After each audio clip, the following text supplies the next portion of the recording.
కిలోమీటర్ల స్టోర్ ఉంది, అది సరిగా పని చేయట్లేదు, ఇంకొక 20 కిలోమీటర్లు పో. ఏమవుద్ది 20 కిలోమీటర్లు పోయి స్టోర్ తెచ్చుకుంటే?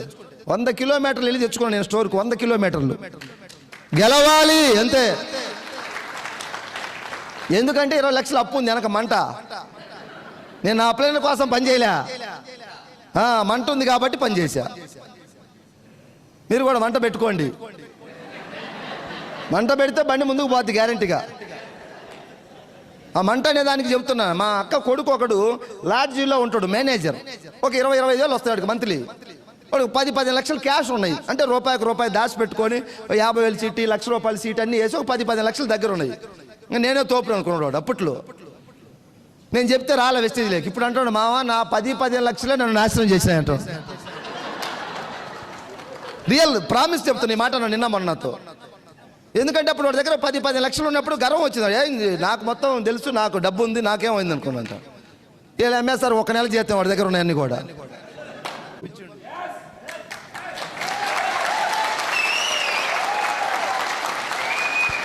వెస్టీజ్ కంపెనీ ఎందుకు వచ్చిందంటే, ఈ భారతదేశంలో ఈ భూమి మీద నివసించే ప్రతి పేదవాడికి ఏం కావాలంటే అది ఇయటానికి వచ్చింది వెస్టీజ్.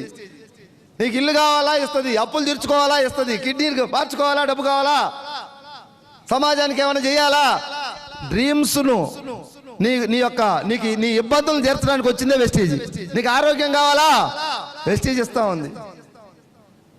ప్రాబ్లమ్స్ క్లియర్ చేయడానికి వచ్చిందే.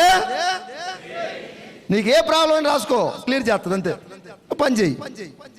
ఎంత గొప్పది వెస్టీజ్ కంపెనీ. ఒక్కసారి చూడండి వెస్టీజ్ కంపెనీ ఉన్నటువంటి నీతి నిజాయితీ విలువలు ఎన్నో ఉన్నాయి కంపెనీలు. ఈ కంపెనీ యొక్క నీతి నిజాయితీ కరోనా టైంలో 6 months ప్రతి బయట మార్కెట్లో ఉన్న ప్రతి ప్రొడక్ట్ కంపెనీ వాడు రేట్లు పెంచిండు. ఏం సార్ పెరిగినా లేదా? మనకు తెలిసి నిత్యావసర వస్తువులు చింతపండు, ఉప్పు, పప్పు, సిమెంట్ అన్నీ పెరిగినాయి. ఆటో కిరాయి కూడా ఏమైంది? పెరిగింది. అంబులెన్స్ కిరాయి పెరిగిందా లేదా? మరి చెప్పండి మీరు. నేనే రాసుకోమంటవా? చిన్నప్పుడు మనకు అలవాటు చేసేవాళ్ళు భారతదేశ రాజధాని డాష్.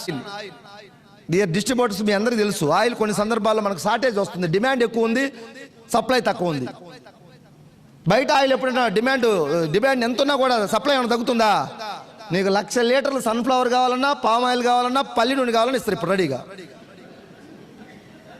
మీరు ఒక్కసారి పోయి ఒక 50 లీటర్లు మాకు వెస్టీజ్ రైస్ బ్రాండ్ అవ్వమంటే చేతులు ఎత్తేస్తారు. లేక ఇక్కడ కల్తీ కలపడానికి అవకాశం లేదు కాబట్టి.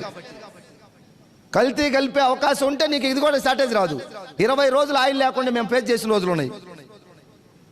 అలాంటి డిమాండ్ ఉన్నటువంటి ప్రోడక్ట్. ఎవరైనా కూడా కొంతమంది కంపెనీలు ఎండీలు బిల్డప్ కోసం, షో చేసినట్టు చెప్పుకోవడం కోసం ఏదో పనికి మాలిన వస్తువులు లేకుంటే సేల్ లేని వస్తువులు రేట్లు తగ్గించి పోజులు కొట్టుకుంటారు, మేము తగ్గించినామని. అవునా కదా? వెస్టీజ్లో ఉన్న 450 ప్రోడక్ట్లు హాట్ కేక్ అంటే రైస్ బ్రాన్ ఆయిలే. బిజినెస్ చేసినా చేయకుండా నీకు ఆరోగ్యానికి, నీ కుటుంబానికి ఆరోగ్యం అవుతుంది. ఆయిల్ ఒకటి వాడుకోసాలు. నేను బిజినెస్ చేయమని ఎవరు మేము ఫోర్స్ చేయట్లే. నీకు ఇష్టమైతే చెయ్యి, రాసి పెట్టి ఉంటే తింటావు, లేకుంటే లేదు. మేము ఎన్ని చెప్పినా కూడా అంటుకోవు. మేము వాళ్ళు బూట్ క్యాంప్ దాకా తీసుకొచ్చారు, గుర్రాన్ని నీళ్ళ దాకా తీసుకెళ్తాం కానీ నీళ్ళు దాపిలేము.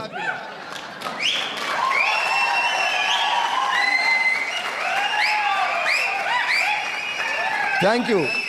మీ అందరికీ నా సైడ్ నుంచి ఒకసారి హార్ట్ఫుల్గా థ్యాంక్స్ చెప్తున్నాను. ఎందుకంటే క్యాంపు దాకా వచ్చారంటే ఏదో కొన్ని గ్రహాలు దొరికిపోయి వచ్చారు, లేదంటే వచ్చేటోళ్ళు కాదు. మీరు కూడా చాలా బిజీ పర్సన్స్ ఉన్నారు ఇక్కడ. వాల్యుబుల్ టైం ఇది. ఎందుకు వచ్చిందో మీకు కూడా తెలియదు, బట్ వచ్చింది అంతే. దేవుడు వెనక నెట్టింది మీకు. ఇప్పటి నుంచి అన్నా మీ అందరినీ రిక్వెస్ట్ చేస్తా ఉన్నా, గొప్ప వ్యవస్థలోకి రండి, 10 మందికి మంచి చేద్దాం అందరం కలిసి. ఎంతో కొంత మా లీడర్స్ మేమందరం చేస్తున్నాం. మా ప్రయత్నానికి మీరు వచ్చి మాతో సహకరిస్తే ఇంకొంచెం ముందుకెళ్తుంది. ఇది ఇంకొంచెం పేదలకు మంచి జరుగుద్ది. ఎస్ఆర్ రైస్ బ్రాన్ ఆయిల్ 100 రూపాయలు తగ్గించండి ఏకైక కంపెనీ. ఒక బాటిల్ 100. వెస్టీజ్లో దగ్గర 2.5-3 కోట్ల మంది డిస్ట్రిబ్యూటర్స్ ఉన్నారు. అందరూ బిజినెస్ చేయట్లే, వాడుకుంటున్నారు products.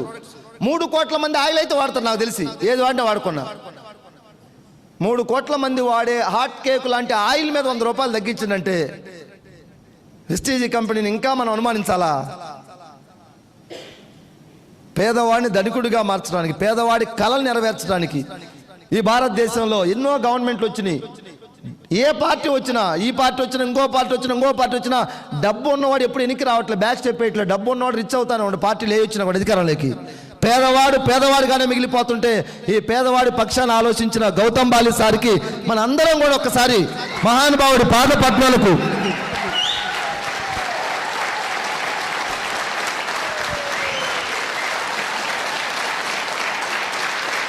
Thank you Bali sir నిండు నూరేళ్ళు ఆనందంగా హాయిగా ఉండాలి.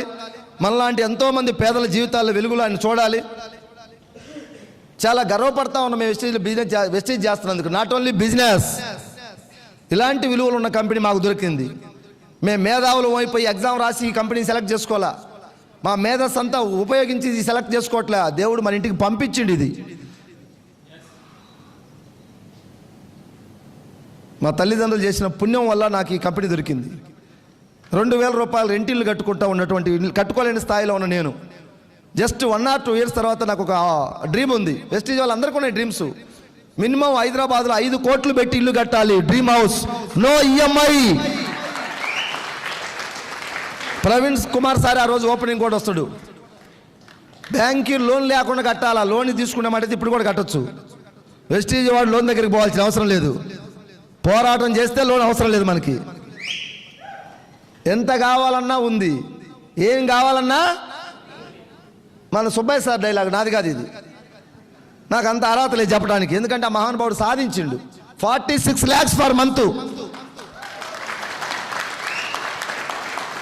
గ్రేట్ అచీవ్మెంటా కాదా? 46 lakhs.